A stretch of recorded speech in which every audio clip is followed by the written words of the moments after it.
October 21st, 1805. Off the coast of Cape Trafalgar, Spain, two of the most powerful naval forces ever assembled prepared to meet. On one side, the British Royal Navy, commanded by Admiral Horatio Nelson. On the other, the combined might of the French and Spanish navies. The stakes? Nothing less than the control of Europe and the course of the Napoleonic Wars. The Napoleonic Wars had raged across Europe since 1803, with Napoleon Bonaparte establishing French dominance on land. However, one obstacle stood in the way of total French hegemony: the British Navy's control of the seas. For Napoleon, achieving supremacy at sea was vital to his plans for an invasion of Britain. But first, he needed to defeat the Royal Navy, the world's most formidable naval power.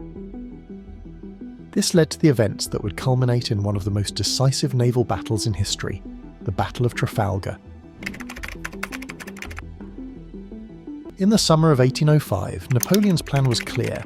He intended to take control of the English Channel by combining the French and Spanish fleets. With naval dominance, his massive army stationed at Boulogne could safely cross into England. But the British, aware of this threat, were not about to let this happen. Nelson, commanding from his flagship HMS Victory, had been shadowing Villeneuve's fleet for months, awaiting the right moment to strike. Villeneuve, on the other hand, was cautious and reluctant to engage in battle. After a series of indecisive skirmishes and a failed attempt to join forces with the French fleet at Brest, his fleet had retreated to the safety of Cadiz, Spain. There they waited, under constant observation by British ships. Napoleon, growing impatient, ordered Villeneuve to break out of Cadiz and head to Italy.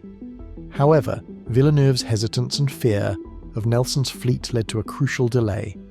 Finally, pressured by the threat of being replaced, Villeneuve made the fateful decision to leave Cadiz on October 20th, 1805. As the Franco-Spanish fleet sailed into open waters, Nelson saw his opportunity. The British fleet had been waiting just out of sight, about 50 miles offshore, poised to engage.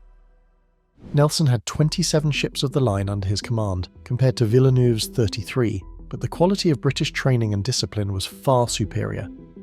Nelson's innovative and daring tactics would turn this numerical disadvantage into a strategic victory.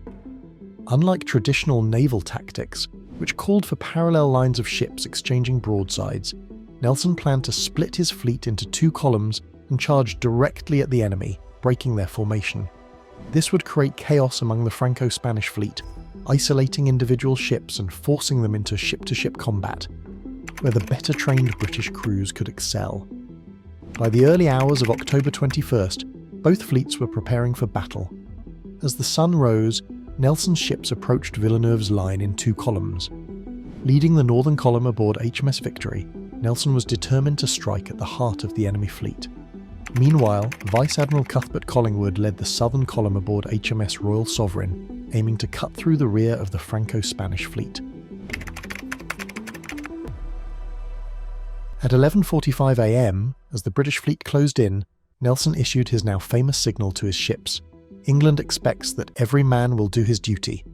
The message raised morale across the fleet, reminding every sailor that this battle would decide not just their fate, but the fate of their nation. Collingwood's Royal Sovereign was the first to engage the enemy, opening fire on the massive Spanish flagship Santa Ana.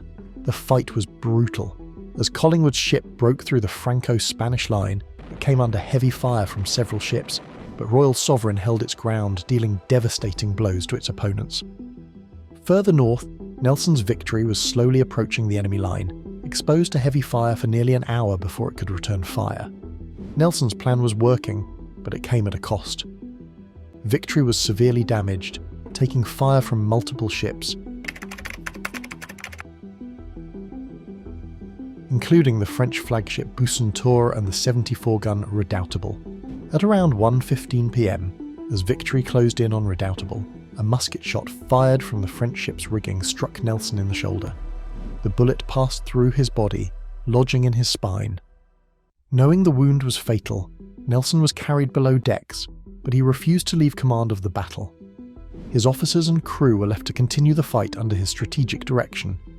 Despite the blow to their leader, the British fleet continued to press its advantage. Collingwood's squadron had already disabled several ships in the rear of the Franco-Spanish fleet, and Nelson's northern column was now fully engaged. wreaking havoc in the centre of Villeneuve's line. Victory managed to disable Bucentaure, leaving Villeneuve helpless. British ships quickly surrounded the French flagship and Villeneuve was captured. Meanwhile, the French ship Redoutable attempted to board Victory, but the British repelled the attack with fierce resistance. With HMS Temeraire arriving to support, Redoutable was overwhelmed. By mid-afternoon, the battle had turned decisively in favour of the British. The superior training, discipline and leadership of the Royal Navy had overcome the larger Franco-Spanish fleet. Ship after ship fell to the British assault. Some of the largest vessels in the world at the time, like the Santissima Trinidad, were either captured or destroyed. Villeneuve's fleet, now in disarray, was unable to regroup. His vanguard, led by Rear Admiral Dumanoir, had been cut off and never rejoined the battle. By the time Dumanoir realised the extent of the British victory, it was too late.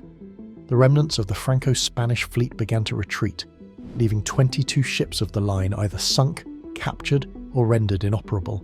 In contrast, the British had not lost a single ship.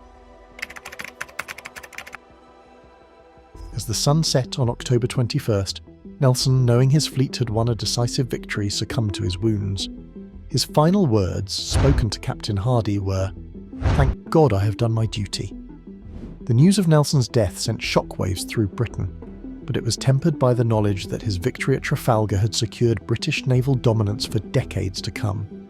In the immediate aftermath of the battle, a violent storm hit the area, wreaking havoc on the damaged ships of both fleets.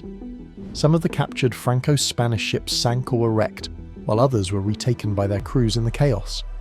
Nevertheless, Trafalgar was a resounding victory for Britain, and it effectively ended any hope Napoleon had of invading the British Isles. The Battle of Trafalgar's legacy extended far beyond the shores of Spain. It confirmed British naval supremacy, allowing Britain to blockade French ports, disrupt trade, and support military campaigns on the continent. Napoleon's empire, while still formidable on land, could no longer challenge Britain at sea. The British Royal Navy would remain the dominant naval force in the world for the next century.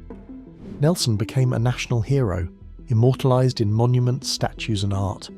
His daring tactics at Trafalgar would be studied by military strategists for generations, and his leadership inspired future naval officers. The Battle of Trafalgar was more than just a naval engagement. It was a turning point in the Napoleonic Wars. By securing control of the seas, Britain ensured its survival and played a critical role in the eventual downfall of Napoleon. Though Nelson did not live to see the full impact of his victory, his legacy would live on, and the world would never forget the day the British Royal Navy triumphed off the coast of Cape Trafalgar. Don't forget to like and subscribe to support the channel. We'll see you in the next video.